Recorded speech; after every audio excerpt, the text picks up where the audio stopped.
24 heures après l'assassinat d'un haut fonctionnaire de la Défense, l'arrivée en France d'un nouveau type de terrorisme inquiète. Nantes-Bordeaux, le match phare du championnat de France de première division se termine, résumé à la fin de ce journal. Invité de Soir 3, Roger Gérard Schwarzenberg, secrétaire d'État aux universités, un des principaux dirigeants des radicaux de gauche. On ne vous oublie pas, Cabu, qui allait ponctuer ce journal de vos dessins facétieux à l'occasion du Salon international de la bande dessinée d'Angoulême. Mesdames, Messieurs, bonsoir. Le meurtre hier soir de René Audran, directeur des Affaires internationales au ministère de la Défense, marque l'entrée effective du mouvement Action Directe dans l'international terroriste. Le choix de la cible, la méthode employée, montre le ralliement de ce mouvement extrémiste aux méthodes des terroristes allemands. Ils partagent aussi leurs objectifs, même si on doute qu'ils puissent jamais les atteindre. Chantal Bretz et Richard Tripot. L'homme, froidement exécuté par Action Directe, était en quelque sorte le chef d'orchestre des ventes d'armes en France. Directeur des Affaires internationales au ministère de la Défense, il avait la responsabilité des exportations françaises d'armement. Et c'est précisément à ce titre, semble-t-il, qu'il a été symboliquement choisi pour cible par Action Directe. Certes, cela fait plusieurs mois que l'on s'attendait à des actions spectaculaires du groupe terroriste. Mais jamais, jusqu'à ce jour, Action Directe n'avait de cette façon délibérée commis un crime de sang. C'est un attentat à l'italienne, déclaraient hier soir les premiers policiers arrivés sur les lieux. Un attentat à l'italienne comprenait un meurtre prémédité et dont la cible semble avoir été soigneusement choisie. Mais il faut se souvenir quand même que le 31 mai 83, les activistes d'Action Directe avaient déjà fait couler le sang en abattant 2 policiers qui s'apprêtaient à les interpeller avenue Truden à Paris. Et en août 84, l'attentat manqué contre l'Union de l'Europe occidentale, toujours à Paris, 23 kilos de TNT découverts dans le coffre d'une voiture. Cet attentat aurait pu faire de nombreux morts. Mais aujourd'hui, avec l'assassinat délibéré d'un grand commis de l'État, c'est une page de l'histoire du terrorisme français qui se trouve définitivement tournée. Et cette escalade témoigne d'un ralliement des terroristes français à la stratégie de la fraction Armée Rouge allemande qui a pris la relève de la bande Abadher. Christian Klar, ancien dirigeant de la fraction Armée Rouge, fait la grève de la faim depuis le 2 décembre dernier dans sa prison. Ils sont 38 dans son cas. 2 auteurs d'attentats à Stuttgart, ils faisaient partie de la même organisation. Des avis de recherche ont été lancés pour retrouver les nouveaux membres présumés du noyau dur de la FAR, mais sans résultat. En 2 mois, 40 attentats ont été commis en République fédérale. Ils n'ont fait aucune victime. Mais bien que l'on soit loin de la violence meurtrière des années 70, les soupçons se sont portés sur l'ex-bande Abadher. En fait, la police allemande craignait une reprise des attentats contre les personnes dès la mort d'un gréviste de la faim. Plus tôt que prévu, Action Directe aurait pris le relais après avoir signé le 15 janvier dernier un accord avec la fraction Armée Rouge. Ce terrorisme a changé de cible. Ce n'est plus l'État ouest-allemand qui est visé. Ce sont les institutions militaires occidentales, en particulier les forces de l'OTAN stationnées en Allemagne et en Belgique. Il s'est élargi aussi, outre le pacte Fraction Armée Rouge, Action Directe, des liens ont été noués avec une organisation belge, les cellules communistes combattantes. Ces 3 organisations ont une stratégie commune, établir un front anti-impérialiste en Europe. En Allemagne, les services de sécurité parlent ce soir d'une 3e phase terroriste. Celle-ci viserait à déstabiliser les États victimes, selon la fraction Armée Rouge, de l'impérialisme américain. René Audran, qui coordonnait les ventes d'armes à l'étranger, était dans cette stratégie une cible prédestinée. Américains et soviétiques se retrouveront à Genève le 12 mars pour parler précisément armement, ou plutôt, si tout va bien, désarmement. Sur la table, tout l'arsenal disponible, armes nucléaires et armes dans l'espace. C'est la suite des retrouvailles Gromyko-Schultz de janvier dernier. Le nouveau président brésilien Tancredo Neves, élu le 15 janvier après 21 ans de régime militaire au Brésil, a passé la soirée avec le président Mitterrand dans sa propriété des Landes. Le président Neves n'a pas attendu pour venir en Europe. Il est arrivé de Rome et sera demain au Portugal et mercredi en Espagne. L'essentiel pour lui, a-t-il expliqué, était de rencontrer le pape Jean-Paul II. Mais l'invitation de M. Mitterrand était si inattendue et si agréable qu'il était impossible de refuser, a ajouté M. Neves. Élu le 15 janvier, il prendra ses fonctions le 15 mars. Journée très diverse pour le chef de l'État qui a visité ce matin le Salon international de la bande dessinée à Angoulême. Il a révélé à cette occasion qu'il était lui-même amateur de bande dessinée, plutôt nostalgique de Chéri Bibi. C'est la première fois, je pense, que nous allons voir les images du président de la République visitant le Salon international de la bande dessinée à Angoulême. C'est la première fois qu'un président de la République honore le salon de sa visite, marquant ainsi l'importance qu'a pris ce genre graphique, à défaut d'être toujours littéraire. Monsieur le Président, bienvenue sur le 118.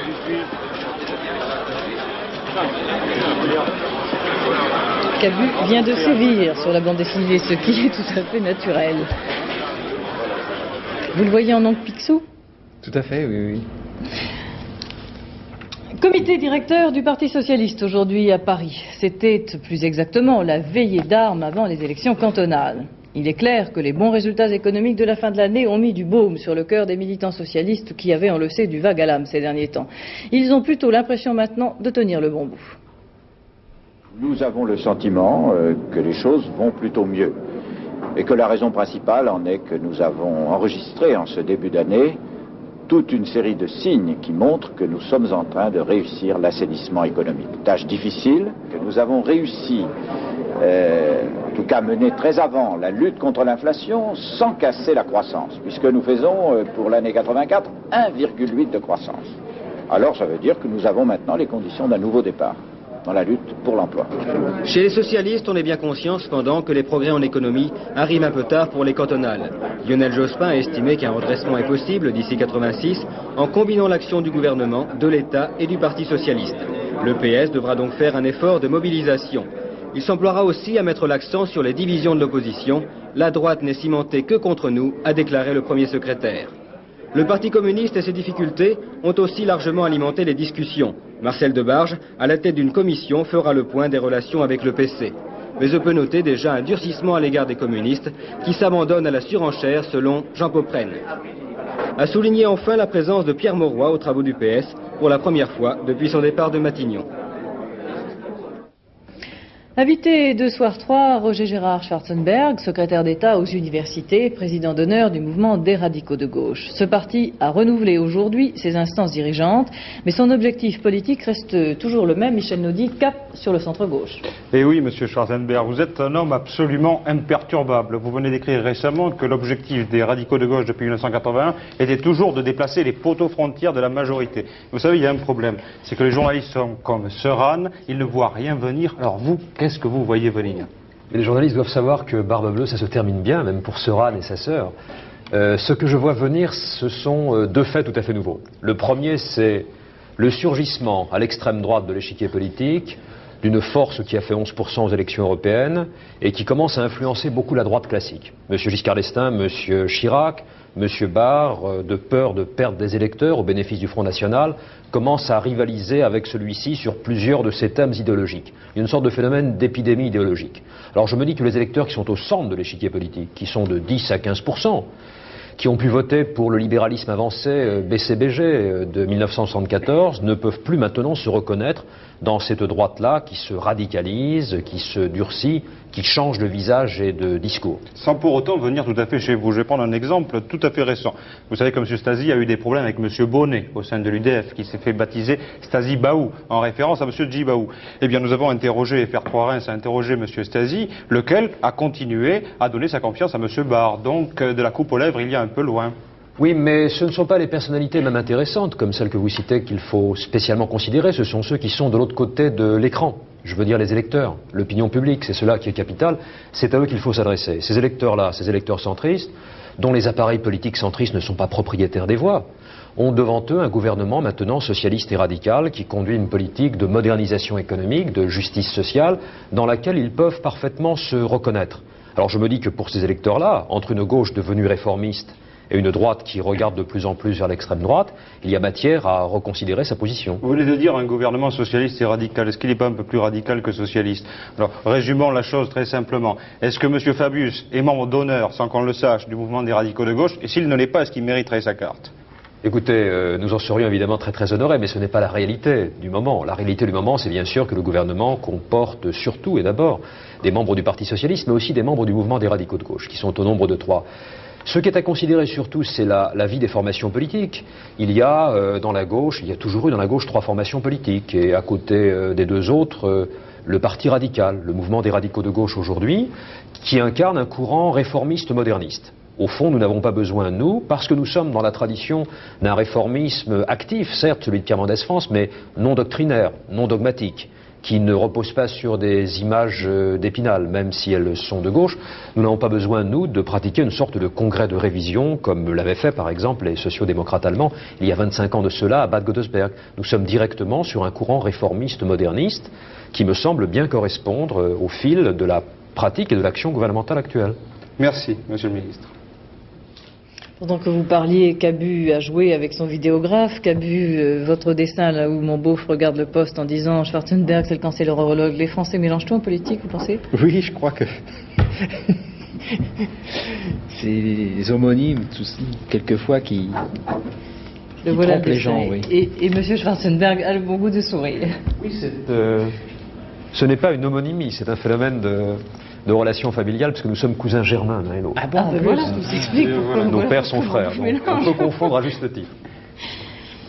Plusieurs centaines de personnes ont manifesté cet après-midi à Paris devant le ministère de la Santé pour protester contre la fermeture du laboratoire Solomides où est fabriqué le Physiotron, vendu comme un médicament miracle contre le cancer, précisément, et la sclérose en plaques.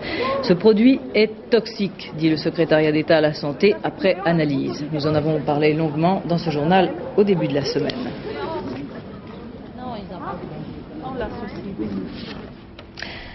Demain, à Vincennes, se court le Prix d'Amérique, véritable championnat du monde des trotteurs, bien que cette année, les étrangers aient préféré rester au paddock. Il n'y en aura qu'un au départ. Cela étant, la course est très ouverte, rien que de très bons chevaux, mais aucun ne domine vraiment les autres. S'il fallait trouver un super crack, ce serait un homme, l'entraîneur Jean-Loup Peupion, qui va de succès en succès. Daniel Leclerc. Jean-Loup Peupion. 38 ans. Il y a 10 ans, il n'était que le petit lad de la Grande Lune de Mai. Aujourd'hui, entraîneur vedette du trot. Son papier pour 1984, 120 victoires, soit l'équivalent d'1,5 milliard de centimes. Ma réussite, elle est facile. Je crois que premièrement, je la dois à Jean-René Goudon, chez qui j'ai appris mon métier. J'ai eu la chance de tomber sur une de mes qui m'a fait voyager dans le monde entier, qui m'a permis d'apprendre d'autres choses, et après, d'être tombé sur un Lurabo, qui m'a amené beaucoup d'autres clients, beaucoup d'autres bons chevaux, et avec un très bon personnel comme j'en ai un, je pense que les résultats sont là aujourd'hui. Ils ne seront que 14 au départ de ce prix d'Amérique 85. Jean-Loup Peupion présente une véritable coalition avec 3 cracks. Minou du Donjon, lauréat du prix de Belgique, c'est la grande classe. Sa pointe de vitesse exceptionnelle peut faire la différence. Major du Brion, vainqueur des prix de Bretagne et du Bourbonnais, cheval maniable et courageux. Quant à Lurabo, par les temps qui courent, la star a préféré rester au box. Lurabo, c'est le meilleur, il a presque tout gagné, mais il peut manquer de compétition. Les autres prétendants à la victoire. Lutin d'Isigny, le champion du monde en titre. Montourbillon, régulier comme un métronome. Et Cali Devry, la classe mais caractérielle.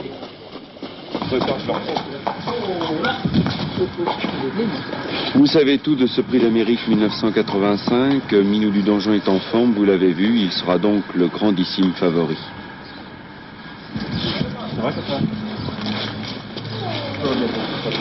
Mais qui va gagner? Demande à Courtine, vieux.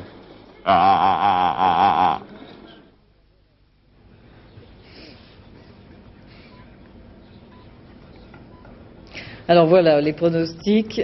Avant les pronostics de M. Courtine, Cabu nous fait part de son sentiment là-dessus. Voilà pourquoi le cheval a... Voilà, vous pensez que le cheval se moque éperdument des parieurs. Bon, enfin, je vais quand même donner les pronostics de M. Courtine. Je ne sais pas si le cheval est dedans, lui. Pour ce prix d'Amérique, sur les 14 partants, il a choisi les numéros 11. 14, c'est son joker. Non, c'est le 11, le joker. Ah, erreur. Alors, ça ne clignote pas au bon endroit. C'est donc le 11, le joker. Ensuite, il y a le 14, le 12, le 13, le 8, le 4 et le 6. Notre confrère Tiercé Magazine consacre un supplément au prix d'Amérique où notre ami Courtine, précisément, et l'entraîneur Jean-Loup Pepion analysent les chances des candidats à la victoire. Les résultats du tiercé de Vincennes, pour en terminer avec les chevaux, la combinaison gagnante 11-12-2 rapporte pour 5 francs dans l'ordre 6 462 francs 50, dans un ordre différent 1 292 francs 50.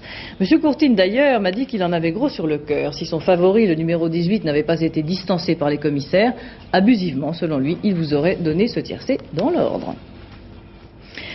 Les diverses péripéties qui ont bien failli compromettre le rallye de Monte-Carlo 85 ont tout de même réduit le nombre des participants. 117 concurrents au départ de 6 villes européennes. Voici le départ de Paris. Les autres villes étaient Bade-Hombourg, Sestrières, Monaco, Lausanne et Barcelone.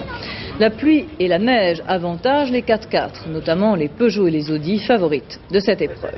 Aujourd'hui, les concurrents convergent tous vers Saint-Étienne où ils auront demain une étape de classement. Football, reprise ce soir du championnat de France après un mois d'interruption, reprise en fanfare avec la rencontre au sommet Nantes-Bordeaux, ex-aequo en tête du classement. Alors Daniel Eh bien j'ai du mal à vous répondre Geneviève, je pose mon casque pour vous dire que l'on joue les 2 dernières minutes à Nantes pour un match qui a attiré la grande foule au stade de la Beaujoire. 45 000 spectateurs pour ce match au sommet entre Nantes en maillot jaune et les Bordelais, les champions de France. Et ici Baroncelli échoue sur Dropsy. Passé la demi-heure de jeu, ce sont les Bordelais qui se montrent les plus dangereux et qui ouvrent le score par l'Allemand de l'Ouest Dieter Müller sur un bon service d'Alain Giresse, le capitaine bordelais. Une mésentente entre Bibard et Bossis, ce dont profite l'Allemand de l'Ouest Dieter Müller qui trompe Bertrand Demann. 1-0 pour Bordeaux. Ce sera d'ailleurs le score à la mi-temps. En deuxième période, les Nantais vont faire le forcing, mais à force d'attaquer, ils vont se découvrir. Et ici, Touvenel sert Alain Giresse qui peut contrôler un bon tir. Bertrand Demann capte en 2 temps. Et finalement, pour l'instant, je vous l'ai dit, à 1 minute de la fin du match, les Bordelais mènent à Nantes 1-0. Tous les matchs ne sont pas terminés. Je vous dirais quand même que le football parisien va mal. Le Paris Saint-Germain prend l'eau en ce moment à Brest 3-1 et que Marseille est en train de gagner face au Racing de Paris sur la pelouse du Parc des Princes 1-0. Et pour son 1000e match en première division, Lille est en train de mener devant Tours 3-0. Voilà, Geneviève. Le premier temple tibétain construit à Paris sera inauguré demain. Il se dresse depuis quelques jours dans le bois de Vincennes, au bord du lac Daumesnil. Je pense que nous devrions voir ce temple tibétain. Le voici. Nous en reparlerons car c'est un événement assez remarquable. Nous en parlerons dans de prochaines éditions de Soir 3. Voici des images rapides de ce nouveau lieu du culte qui donne un petit air de Lhasa au bois de Vincennes. Alors maintenant, nous allons parler un peu de BD. Oui, et bien justement, je vous ai préparé un... Comment elle va la BD? C'est le sacre aujourd'hui, le sacre de la BD. Pourquoi c'est le sacre aujourd'hui précisément? À cause du salon? À cause de Tonton, oui. Oui, Tonton, le président Tonton de la République, vous voulez dire? Oui, c'est ça. Alors, vous savez, moi j'avais l'habitude de lire la bande dessinée dans un petit coin de mon appartement. Je vais vous montrer, ça envoie là. Il faut que vous le refassiez, j'ai l'impression que ça ne fonctionne pas si bien que ça. Blanc, voilà. Vous êtes trahi par la technique là. C'est moi qui suis en train de lire la bande dessinée. Oui. Vous voyez où c'est? Comme beaucoup de Français. On devine. Oui, bon. Et après avoir lu dans Le Monde de ce soir le sacre de la BD, je me dis que je ne vais plus oser lire la BD ici. Mais alors, en même temps, c'est quand même, en dehors du fait que vous allez être obligé maintenant de vous offrir un fauteuil pour le lire comme tout le monde dans votre salon, c'est plutôt bien que la BD soit consacrée comme ça. Oui. Parce qu'au début, on disait, oh là là, non, ça c'est pour les analphabètes. C'est ça. Mais c'est devenu un genre à part entière. C'est pour ça que le président de la République est allé, dit-on, pour souligner que c'était devenu très important. C'est même une industrie, ça fait vivre des tas de gens. C'est vrai, mais au moment où elle est reconnue, les marchands s'en sont emparés quand même. Et dans le même numéro du Monde, on a droit à une pétition de 4 dessinatrices qui protestent, à juste titre à mon avis, par la systématisation de l'érotisme et de la violence. Parce que ça se vend? Exactement. Et dans l'article, il est dit que 2 dessinateurs que je connais d'ailleurs sont obligés de faire du cul, comme on dit dans notre métier, pour pouvoir continuer leur travail. Parce que c'est vrai qu'ils ne vendraient pas s'ils ne faisaient pas ça. Alors, c'est vrai que... Vous voulez dire qu'il y en a trop? Est-ce que ça veut dire qu'il y a vraiment trop de dessinateurs, trop de bandes dessinées pour le nombre de lecteurs possible, ça? Non, mais un argument qui m'a plu dans l'article des 4 dessinatrices, c'est que Reiser, lui aussi faisait du... C'était très rude parfois. Oui, c'était très dur, mais il y avait la tendresse. C'est ça qu'il n'y a plus chez les dessinateurs italiens, par exemple, qui vendent du sadisme, quoi. Et vous continuez toujours avec vos petites pointes? Moi, je fais du dessin politique surtout, parce que j'ai jamais été un vrai dessinateur de BD.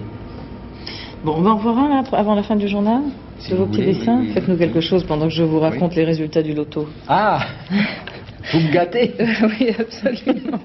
Les résultats du loto, donc, j'espère voilà, on les voit apparaître. 3, 9, 18, 31, 32, 46, numéro complémentaire, le 29.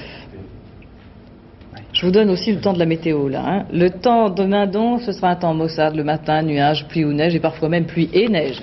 L'après-midi, en revanche, sauf dans l'Est, le ciel se dégagera et il y aura de belles éclaircies. Oui, j'ai pas le temps. Hein. Vous n'avez plus le temps? Non, je voulais faire Caroline de Monaco qui prend le départ du rallye de Monte-Carlo, mais j'ai pas le temps. Mais de toute façon, il n'y a pas de camion, alors il n'y a aucune chance qu'elle y soit.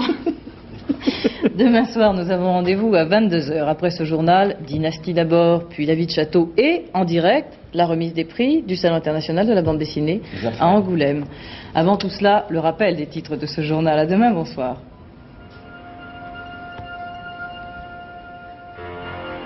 « 24 heures après l'assassinat d'un haut fonctionnaire de la Défense, l'arrivée en France d'un nouveau type de terrorisme inquiète. » Demain à Vincennes, le Grand Prix d'Amérique, championnat du monde des trotteurs. Roger Gérard Schwarzenberg à Soir 3, ce qui nous intéresse, ce sont les 10 à 15% d'électeurs centristes qui peuvent basculer.